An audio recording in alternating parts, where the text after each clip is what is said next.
Hello, this is Locke McDonald. I'm a professor at the UCSF Fresno campus, and today I'm going to talk to you about my book chapter on chronic subdural hematoma and the pathophysiology.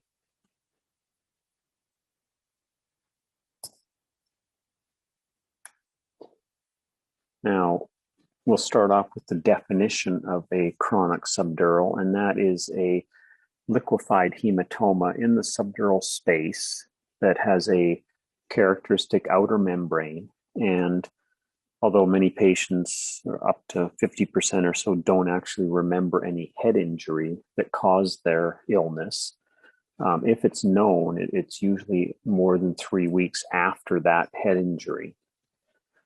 Now, there's a spectrum between chronic subdurals and, on the one hand, an acute subdural, and then on the other end of the spectrum, the subdural hygroma, which is a purely, in the strict sense, a purely CSF collection in the subdural space.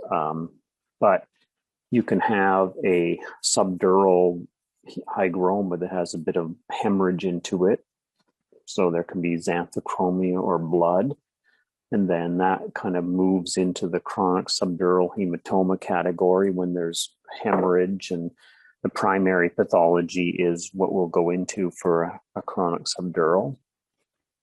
And then that, of course, moves into, on the other end of the spectrum, a acute subdural where there's blood freshly in the subdural space, and then that can convert over time into a chronic subdural. So here's a few CT scans that sort of look at that spectrum. You can see on the left, there's a CSF density, mostly collection over the frontal poles, probably in the subdural space, maybe subarachnoid, I don't know, but we might call those subdural hygromas. In the middle is a typical chronic subdural hematoma fluid collection bilaterally. And then on the right, the acute subdural with fresh blood.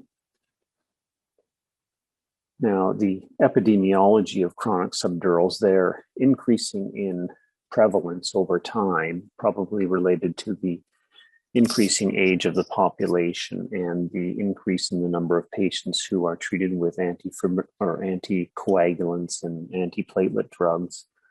And this study here, which is one of the more recent ones on the prevalence of this disease, found that the age standardized rate was about 40 per 100,000 per year.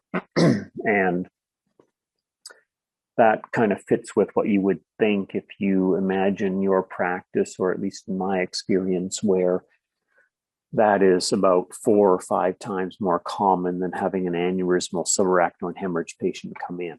So we see 4 or 5 times more chronic subdurals than we do aneurysmal subarachnoid hemorrhages. Now, the other interesting findings here were that many of these patients didn't undergo surgery, which we know some of these can be observed, and that the recurrence rate was about 10%. Who gets chronic subdurals? So there are 2 main factors. The first is some measure of craniocerebral disproportion. So that means the brain atrophies and creates more space inside the head, or the head is too big. But of course, the former is the most common, and brain atrophy occurs with increasing age, neurodegenerative diseases, alcoholism, things like that. And the head is big, and then the brain gets smaller if you have shunting for chronic hydrocephalus. So though that's sort of the circumstance that predisposes to getting a chronic subdural. The other factor that is important is if there's a platelet vessel or coagulation abnormality, most commonly these days due to drug effects, but also other medical illnesses. The concept of the subdural space is an interesting one and deserves some review here. And I would recommend that you read this very detailed review by Haynes in 1991. And you will know that of course, of the three layers of the meninges, there's the dura, which has the periosteal layer attached to the bone, and then a meningeal layer, which are dense collagenous tissue, very adherent together. And then there's a layer of dural border cell layers that attach the dura to the arachnoid. And this is a loose layer. The cells are not connected together particularly strongly. Below that is the arachnoid, which is a dense, adherent layer, so the cells are attached together well. And underneath that, of course, is the subarachnoid space filled with CSF, and then the pia mater attached directly to the brain. Now, when you open the head, when you think of a craniotomy, and then you open the dura, if you think of a standard pterional craniotomy, you open the dura, and then what are you looking at? You're looking at the arachnoid. And you then bring in the microscope and you open the arachnoid. So what space were you in when you opened the dura? You had to be in something, and you think it's a space between this arachnoid layer here and the meningeal layer of the dura. But there's actually no space there in a great number of very well done histological and pathological studies. It's just that this layer here is a natural cleavage plane. And so when you open the dura, the brain kind of falls away and you end up in this potential subdural space with the arachnoid intact underneath. And in that paper as well, they showed that if you take a anatomical specimen and pull up the dura, as shown here, there's a separation that occurs between the dura and the arachnoid underneath in this cavity here, which in the natural state does not exist.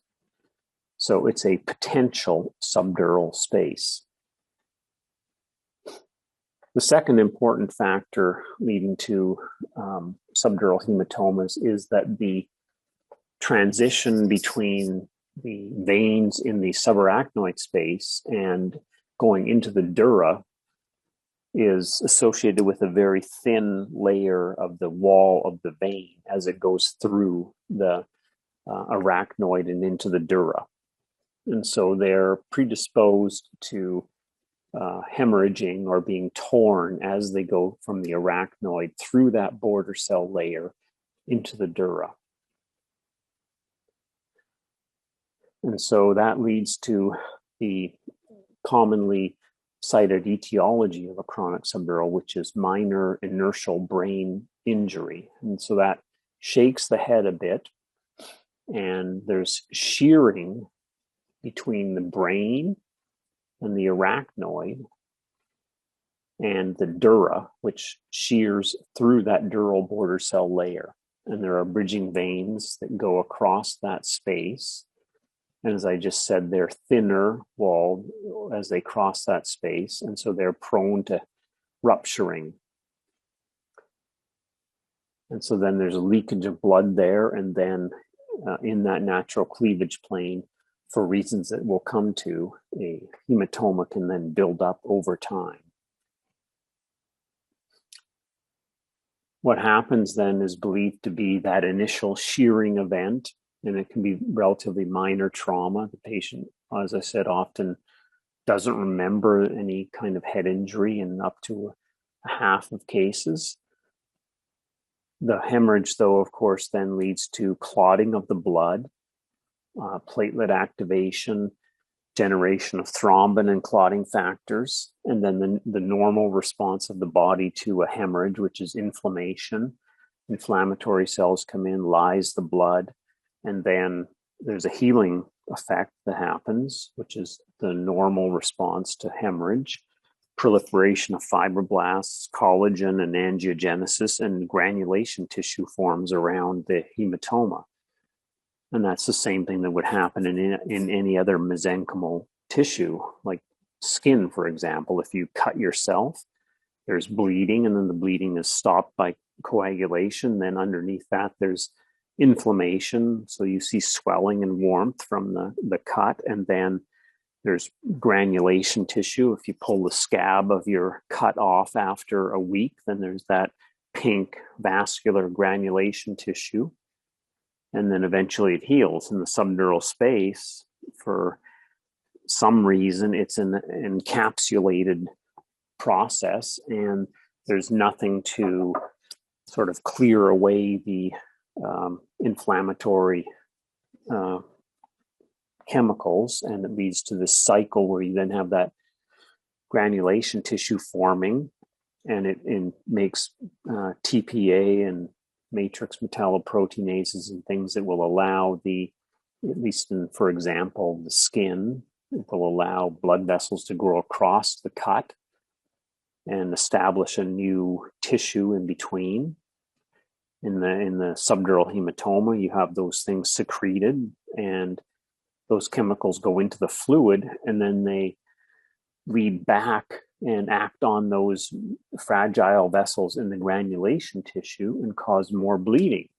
And so then you get this cycle of bleeding, coagulation, inflammation, formation of granulation tissue, recurrent hemorrhage. And that is believed to be what contributes to the enlargement of a chronic subdural hematoma over time.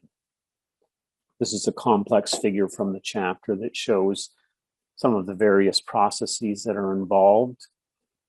And I've mentioned most of them. I'm not going to go into it again in detail here.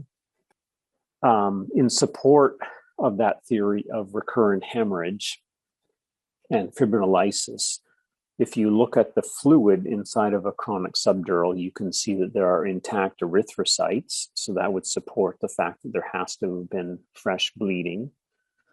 There's reasonably high or present TPA and fibrinolytic activity, and the coagulation factors are depleted, which means that blood coagulation has happened already.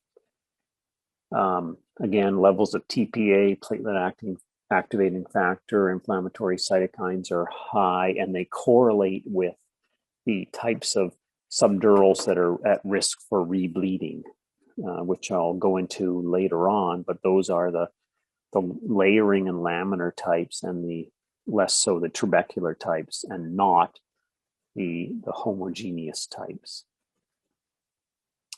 Now, that being said, there's another theory for the pathogenesis of the enlargement of a chronic subdural, and that's the osmotic or oncotic theory. And this was initially suggested many years ago by Gardner, at least, and perhaps some before him. And he suggested that erythrocyte lysis with protein released from those would increase the osmotic or oncotic pressure of the subdural fluid, and that would suck CSF into the hematoma to balance out the osmotic pressures between the two, the subarachnoid space and the subdural space. However, he did experiments, and others have done experiments to show that if you put the fluid from the subdural into a dialysis bag and then put it into CSF or a similar fluid, there's no increase in the size of the subdural fluid. The second problem is the arachnoid membrane in general has tight junctions, and it's very impermeable to fluid. So unless, which is often the case, unless there's a tear in the arachnoid, you're not going to get CSF coming into the subdural. But as I mentioned at the beginning of this, there's a spectrum between subdural hygroma, subdural hematoma, chronic, and then acute subdural. And often, or at least in some cases, the arachnoid is going to be disrupted, and some CSF will come in from that route into the subdural space. So the role of CSF coming in is not insignificant. It certainly plays a role. Some other factors are that the fluid inside of a chronic subdural is mostly filled with albumin, which has to come from plasma. There's not much in the CSF. And a number of studies have shown no difference in the osmolarity or oncotic pressure between the subdural hematoma fluid and blood. So I think that osmosis, oncotic pressures, CSF leakage play a role. There's no question. They add into the pathophysiology, but the primary process is what I said before, which is that hemorrhage, inflammation, coagulation, inflammation, granulation, tissue formation, fibrinolysis, recurrent bleeding. So here's a picture of the outer membrane, which sort of supports that. You can see it's a thick layer of beefy red tissue, which looks like granulation tissue. It can be up to a centimeter or so thick. And if you look histologically at it, it looks like granulation tissue. It has fibroblasts, collagen, neovascularity, these large, thin-walled blood vessels with endothelial cells that have gaps between them and are prone to recurrent bleeding. It looks like if you gave a piece of granulation tissue from some other wound somewhere else in the body to a pathologist, they wouldn't be able to tell where that granulation tissue came from. It's the same in the subdural space as it is in other mesenchymal tissue areas in the body. The inner membrane is thin, okay, and it doesn't have particularly much vascularity. You know, when you drain a subdural, you can look in and see often the brain underneath, and you see sometimes a hemosiderin stained or slightly yellow arachnoid membrane, but you can see the brain underneath. So it's not a thick membrane.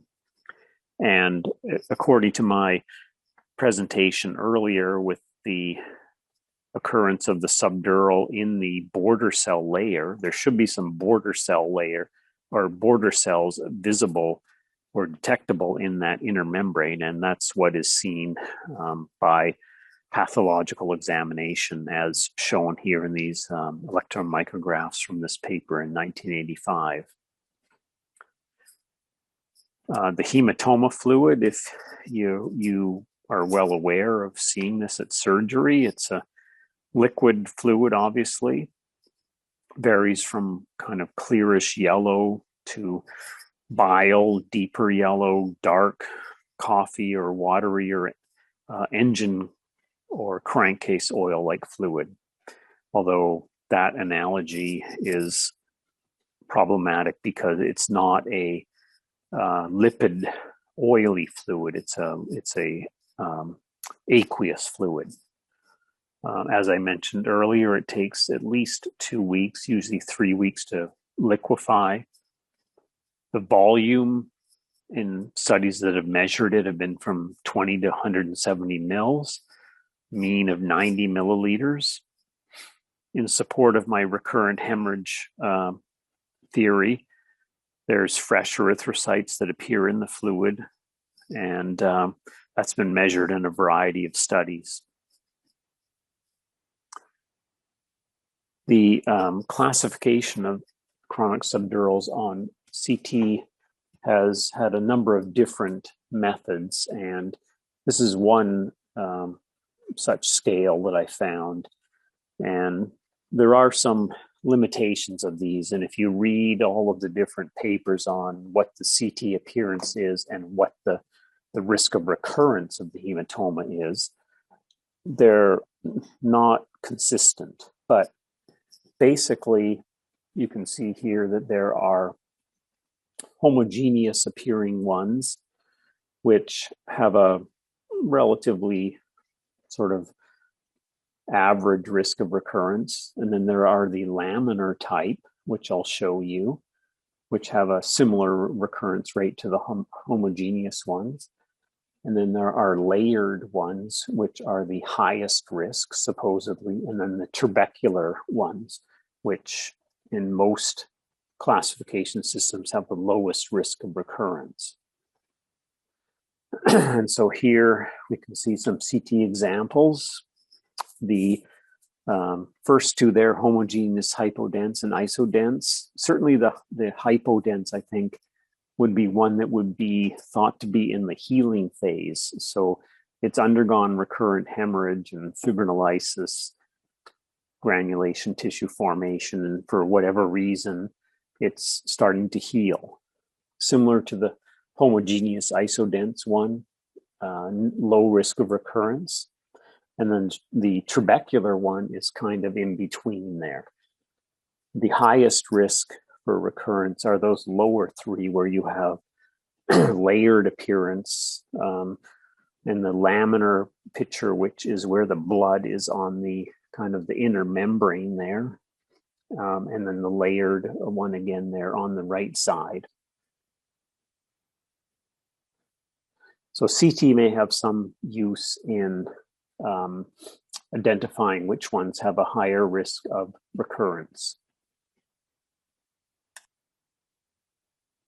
The MRI appearance, on the other hand, is much more varied, and from the same picture or the same paper that talked about the 5 different types of chronic subdural and CT, they found actually about 25 different appearances on MRI, and that has been much more difficult to correlate with the risk of recurrence than the CT appearance, which again is not sort of set in stone, and there's variations in the opinions about which types are at more risk for recurrence.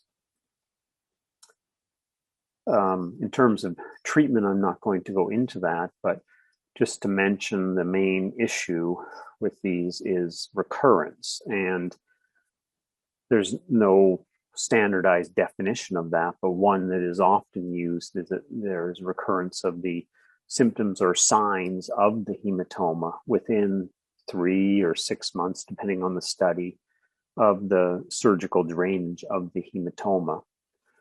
And in the literature, that occurs in a range from about 9 to 27% of cases. There are various risk factors for that, and I've divided them here into various categories. The clinical risk factors are patients who are older, who have more brain atrophy, interestingly, who have diabetes, maybe because that also causes some atrophy, and then alcohol abuse. As I mentioned, the radiology has some predictive use, and if they're bilateral, that is fairly well accepted that bilateral hematomas are more at risk for recurrence. And then the CT appearance, as I mentioned, the layered and laminar appearances are higher risk for recurrence than trabecular and homogeneous ones. If the patient is on anticoagulant drugs or they have some other anticoagulation or platelet vessel problem, they're more at risk for recurrence. And then in terms of treatment, the randomized studies show that if you drain the hematoma and put in a drain, it seems like the risk of recurrence is lower than if you don't. And also there's some papers saying that if there's postoperative air in the hematoma cavity, those patients are at higher risk for recurrence. Now, whether that's related to the fact that if you have air there, that means the brain didn't expand, among other reasons, but at least brain expansion is one factor, as opposed to just the air itself. That's open to question. So in conclusion and summary, the etiology of chronic subdural is minor trauma, shearing in the border cell layer, which is a potential subdural space. This in general has to be on the predisposing setting of a patient with craniocerebral disproportion for some reason, and increased risk if they have platelet vessel or coagulation abnormalities. The main pathogenesis involves that hemorrhage, clotting of the blood, inflammation, hemolysis, formation of granulation tissue in a normal physiological healing process. But encapsulated in the subdural space, and so for some reason becomes this vicious cycle, which then as fibrinolysis, the matrix metalloproteinases and TPA then act back on that granulation tissue and cause recurrent hemorrhage and start that process again. Osmotic effects and CSF entry into the fluid certainly play a role. Surgery to drain it, you could question, well, why does that work? It's probably because it can drain out enough of the fluid to remove the inflammatory mediators in the fluid, the MMPs, the TPA, to disrupt that cycle. So I'll stop there and hope you enjoy the chapter.